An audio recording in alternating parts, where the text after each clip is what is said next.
यकीनन हमसे थोड़ी कोताही हो गई कि पिछले विधानसभा के चुनाव में हम कम सीट पर लड़े और सीमांचल तक अपने आप को महदूद रखा था। पर अब की बार जब 2025 में विधानसभा के चुनाव होंगे, हम 50 से ज़्यादा सीटों पर भी लड़ सकते हैं और लड़ेंगे। पार्लियामेंट के चुनाव जो 2024 में होंगे तो सिर्फ किशनगंज की पार्लियामेंट सीट नहीं बल्कि और भी पार्लियामेंट की सीट पर हम लड़ने के बारे में फैसला लेंगे।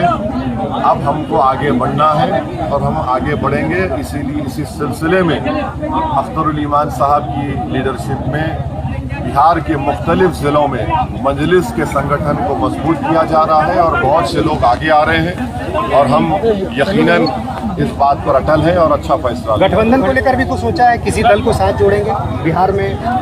देखिए, जब विधानसभा के चुनाव हुए थे, मैं और अख्तरुल ईमान साहब ने कोशिश की थी कि गठबंधन के से हमारा अलायंस हो जाए, मगर उन्होंने साफ तौर पे इनकार किया, बल्कि हमारा मजाक उड़ाया। तो खैर कोई बात नहीं, अब हम अपने संगठन को मजबूत करेंगे और देखते हैं अगर कोई हमसे अलायंस करेगा या नहीं करेगा। सीमांचल में हॉस्पिटल और स्कूल खोलने का आपका चुनावी एजेंडा था, उस पर क्या अमल होगा? बिल्कुल होगा, फिक्र मत करिए आप। मगर आप ये देखिए, जो सत्ता में जो लोग हैं जी, जो सरकार में है, मुख्यमंत्री है, उनको भी जो वादा किए थे सीमांचल डेवलपमेंट काउंसिल का, उसको पूरा करने की बहुत ज़रूरत है। हमने जो कहा है इंशाल्लाह होगा। सर, नीतीश कुमार सपना देख रहे हैं प्रधानमंत्री बनने का। हाँ, वो तो कह रहे हैं ना कि उनके लोग कह रहे हैं कि वो बहुत अच्छे प्रधानमंत्री बन सकते हैं, ये बन सकते हैं। महानंदा पुल के बारे में, महानंदा, देखिए नीतीश कुमार अब क्या क्या पलटेंगे, कितना बदलेंगे, वो ही बता सकते हैं।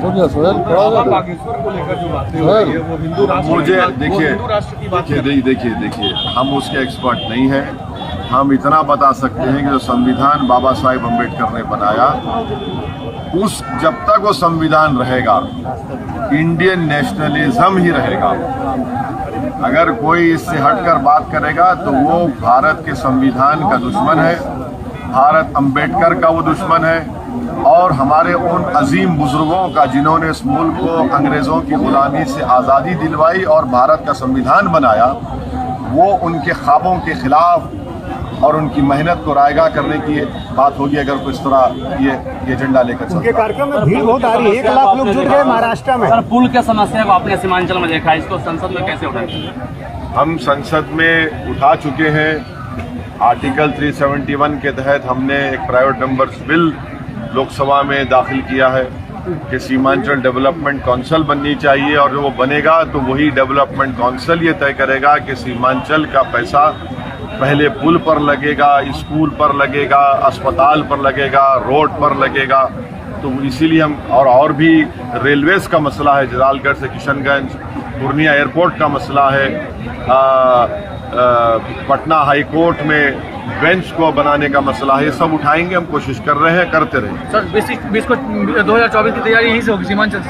सर, यूपी में जो है 2024 की चुनाव की तैयारी होगी वो होगी, मगर ये जो सीमांचल का मसला है ये सिर्फ राजनीति के तक का मसला नहीं है। बिहार सरकार ने रमजान में 1 घंटे की रियायत दी है लोगों को। एक बात सुनिए, हम सब सुन लिए, हम जब रोज़ा रखते हैं तो नीतीश कुमार या तेजस्वी यादव के नहीं रखते। हम रोज़ा इसलिए रखते क्योंकि अल्लाह सुब्हानहू व तआला ने मुसलमानों को यह कहा कि रोज़ा रखो और वो फ़र्ज़ है हर सेहतमंद मुसलमान के लिए। अगर आपको मुसलमानों से इतनी मोहब्बत है तो वो टीचर के पोस्ट खाली हैं, उसको पूरा कर दीजिए ना। मदरसा बोर्ड का चेयरमैन बनाइए, माइनॉरिटी कमीशन का चेयरमैन बनाइए।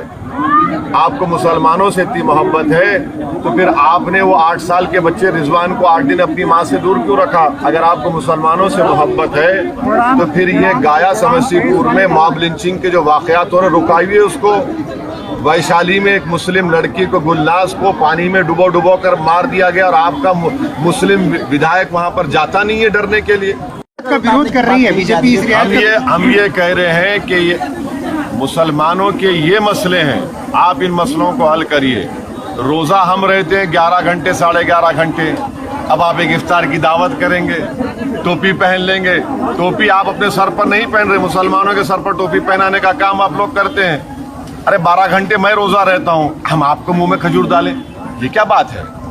अरे भाई, जो बुनियादी बात है उस पर काम करिए ना। और तेजस्वी यादव को हम पूछना चाह रहे हैं, भाई अब्दुल बारी सिद्दीकी ने तो ये तक कह दिया कि मैंने अपने बेटा और बेटी को आके भारत को मत आइए।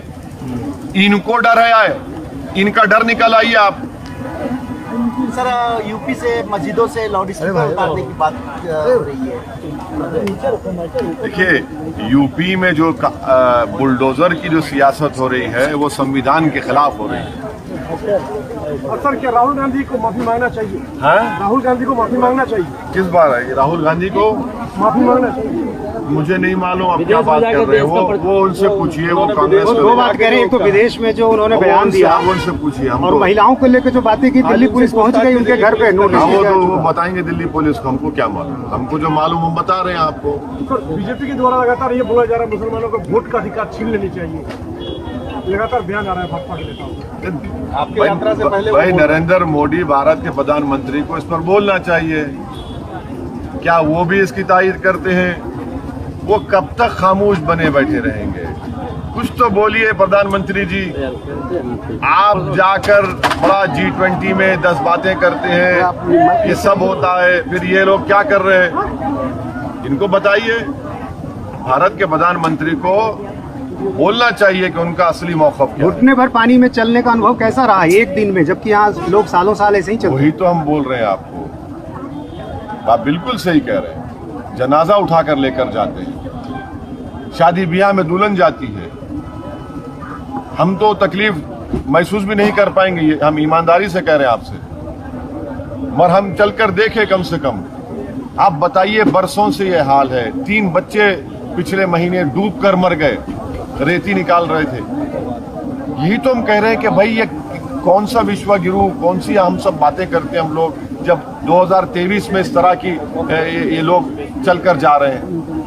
तो यही असल मुद्दा तो ये है। असल भारत को अगर कोई चीज कमजोर कर रही है, उसको सुपर पावर बनने से रोक रही है, तो ये चीजें हैं। आप पुल बनाइए ना, कौन रोक रहा है आपको पुल बनाने से? रमजान के बाद फिर आएंगे आप? चुनावी तैयारी शुरू कर दी? बिल्कुल आते रहेंगे, बिल्कुल आएंगे। बहुत पहले तैयारी शुरू कर दी। प्रदेश बनाने की योजना चल रही है, केंद्र शासित प्रदेश बनाने। अरे ऐसा अगर सोच रहे हैं तो फिर पूरा सीमांचल खड़ा हो जाएगा। फिर पूरा सीमांचल खड़ा हो जाएगा, कोई नहीं बैठेगा खामोश। फिर कोई तरीका है कि आप संविधान के खिलाफ कोई काम करेंगे और यूटी बनाएंगे? इसको किस बिना पर बनाएंगे? हम कंडेम करते हैं अगर इस तरह की सोच अगर भाजपा में है। अब ज्यादा सीटों पे लड़ेंगे। मिला है हमेशा एमयू सेंटर किशनगंज मंडी, अब तक फंड नहीं मिले को। एमयू सेंटर को प्रदेश सरकार भी फंड दे सकती है, उनके एजुकेशन डिपार्टमेंट से फंड दीजिए।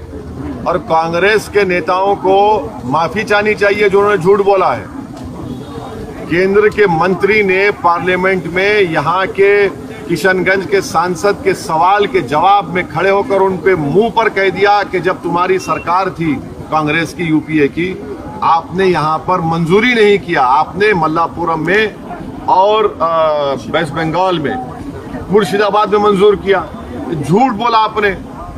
मगर इसके बावजूद भी हम नरेंद्र मोदी सरकार से पूछना चाह रहे हैं कि मोदी ने कहा था कि एक हाथ में कुरान, एक हाथ में कंप्यूटर देंगे मुसलमानों के, तो वो एक हेड क्रिएट करे और उसके जरिए से पैसे दे किशनगंज के इस एएमयू सेंटर को। वहां पर सिर्फ एएमयू सेंटर चल रहा है, एजुकेशन का बीएड बंद हो गया। और क्या नरेंद्र मोदी की सरकार जो काम कांग्रेस नहीं करी आप करिए? चलिए दिखाइए अपनी मोहब्बत को सीमांचल से और ऐलान करिए कि एएमयू का सेंटर हम खोल रहे हैं। कौन रोक रहा है उनको रोकने से? ये तो एजुकेशन का मामला है ना, इसमें राजनीति क्यों होनी चाहिए? अब ज्यादा सीटों पे लड़ेंगे यानी तेजस्वी नीतीश की मुश्किल आप और बढ़ाएंगे? अरे क्या भाई, हम इलेक्शन जब लड़ते हैं तो अपने लिए लड़ते हैं, आप जीतने के लिए लड़ते हैं। वो सीमांचल की मुश्किलों में रोज इजाफा कर रहे हैं, आसमान तोड़कर डाल दिए सीमांचल की जनता पर। लेकिन बिहार के कई सीटों पर आपने चुनाव, अभी फिलहाल जो गोपालगंज उपचुनाव हुए वहां पर आपने जो वोट लिया उससे महागठबंधन के उम्मीदवार को हार मिल गई। तो कहा तो यही जा रहा है कि बीजेपी कहा तो ये भी जाता है ना कि किशनगंज की एक पार्लियामेंट की सीट हम लड़े तब भी बीजेपी नहीं जीती, और पूरे माबाकी सीट पर बीजेपी जीत गई, तो उनको क्या बोलेंगे? उनको कौन सी टीम बोलेंगे? सवाल यह है कि आप एक मुसलमान नेता को ही बदनाम करना चाहते हैं, मगर जब आप बीजेपी को नहीं हरा पाते तो आप तो दूध के धुले हुए हैं, आपसे कोई गलती हो ही नहीं सकती। 306 एमपी बीजेपी जीत गई 2019 में, और हम सिर्फ 3 लोकसभा की सीट लड़े हैं। 186 लोकसभा सीट पर कांग्रेस और बीजेपी का डायरेक्ट मुकाबला हुआ है, और कांग्रेस सिर्फ 16 सीट जीत पाई है। अब क्या हर एक का जिम्मेदार हमको खड़ा कर देंगे? अब कल सुबह में गाय और भैंस दूध नहीं देंगी, नहीं, ओवैसी सामने से गया था। मुर्गी अंडा नहीं देगी तो हम जिम्मेदार। अरे तुम में काबिलियत नहीं है मोदी को हराने की, तो हम काहे के जिम्मेदार? तुम जिम्मेदार। आप जो अपना स्टैंड बदलते हैं, माने कपड़े जिस तरह बदलते उस तरह बदलते हैं, कभी बीजेपी तो कभी राजद, तो आप जनता को क्या पैगाम दे रहे हैं? हम चुनाव लड़ेंगे और जो सीमांचल से इंसाफ नहीं करेगा उनको हराएंगे और हम जीतेंगे। आप तैयार हो जाइए, हम खामोश नहीं बैठने वाले। तेजस्वी यादव लगातार आपकी बागवानी उजाड़ने में लगे। तेजस्वी यादव आपकी बागवानी उजाड़ने में लगे। कौन? आपने सजाया था तेजस्वी यादव। हाँ, ये तो दौलत के बलबूते पर उन्होंने हमारे 4 एमएलए को खरीद लिया। अब आप देखिए, महाराष्ट्र में उद्धव ठाकरे की सरकार चले गई तो ये तमाम सेक्युलर पार्टी के लोग इतना पुकार रहे हैं कि लोकतंत्र का मर्डर हो गया। अब यहां पर जो 4 एमएलए तुमने खरीद लिए दौलत के बलबूते पर, तो ये लोकतंत्र का कत्ल नहीं हुआ? यानी तुम्हारी लड़ाई सिर्फ सत्ता की है, और तुम इस बात को बर्दाश्त नहीं कर सकते कि अख्तरुल ईमान एक नेता बन के उभर रहा है बिहार में, तो तुम उसको रोकना चाहते हैं। जो सीमांचल की जनता और बिहार की जनता तुमको बर्दाश्त नहीं करेगी। तुम्हारा देख लिए खेल, तुमने पैसा देकर उनको खरीद लिया। अब बताओ कौन सी राजनीति आप कर रहे हैं? बड़े दावे करते हैं आप, भाई आप में और मोदी में तो कोई फर्क ही नहीं रहा। जो मोदी ने महाराष्ट्र में किया, आपने बिहार में किया, तो आप दोनों की तो राम और श्याम की जोड़ी है। विपक्षी एकता को लेकर क्या कहेंगे? जो देश भर में कोशिश चल रही है विपक्ष की एकता को अगर आप बात कर रहे हैं तो आपको ये बात समझनी चाहिए कि हम आपके गुलाम नहीं हैं, कि आप हमारे कोई स्कूल के मास्टर नहीं है कि हम आपके फैसले पर सर झुका लेंगे। बातचीत होगी तो मान सम्मान से होनी चाहिए। अगर आप मान सम्मान से बातचीत करेंगे तो सब बातचीत होगी। अगर आप बोलेंगे नहीं मैं ही खड़ा हो जाऊंगा, मेरे पीछे आके खड़े हो जाओ, अरे भाई साहब, कभी आपने अपने गिरेबान में झांक कर भी देखा कि कितने छेद आपने सेकुलरिज्म के नाम पर मारे हैं?